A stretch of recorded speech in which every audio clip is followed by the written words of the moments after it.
پہلا میں لام آیا اور مطلع میں بھی لام ہے.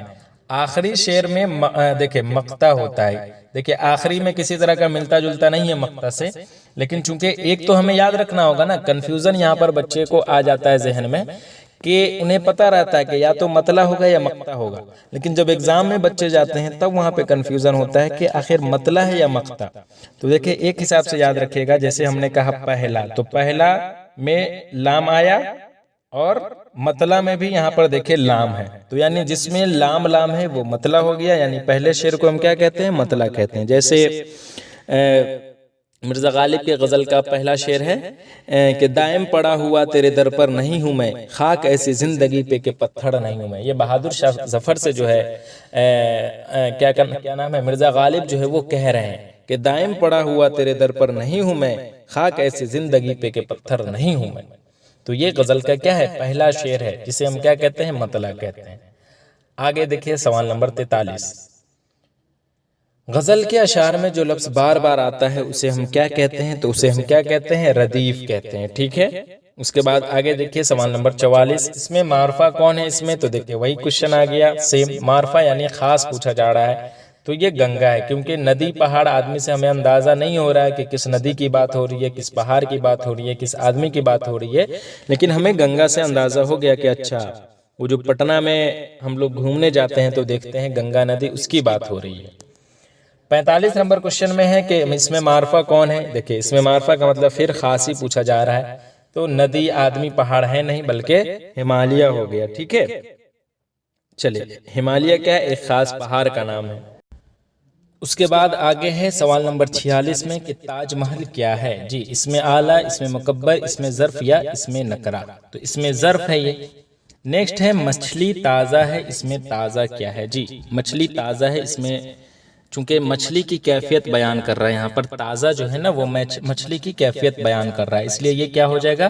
صفت ہو جائے گا. آگے ہے مجھے دل کی خطا پر یاس شرمانا نہیں آتا، پرایا جرم اپنے نام لکھوانا نہیں آتا. اس جملے میں شرمانا اور لکھوانا جو آپ دیکھ رہے ہیں یہ کیا ہے؟ تخلص ہے، قافیہ ہے، مقطع ہے یا پھر ردیف ہے؟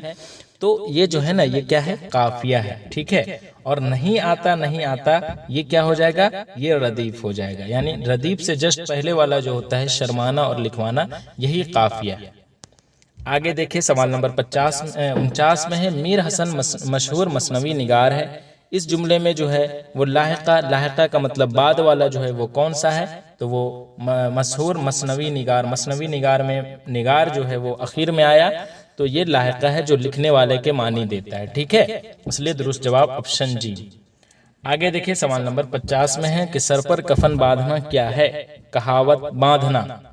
جس کے آخر میں نہ لگا ہو اسے ہم کیا کہتے ہیں؟ اس کو محاورہ کہتے ہیں. تو سر پر کفن باندھنا یعنی بہادری اور قربانی کے لیے جو ہے وہ تیار رہنے کے معنی میں آتا ہے.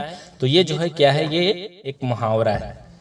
تو اس طرح سے آج کی اس ویڈیو میں آپ کو 50 موسٹ VVI آبجیکٹیو کوشچن بتا چکا ہوں. امید ہے یہ ویڈیو آپ کو پسند آئی ہوگی.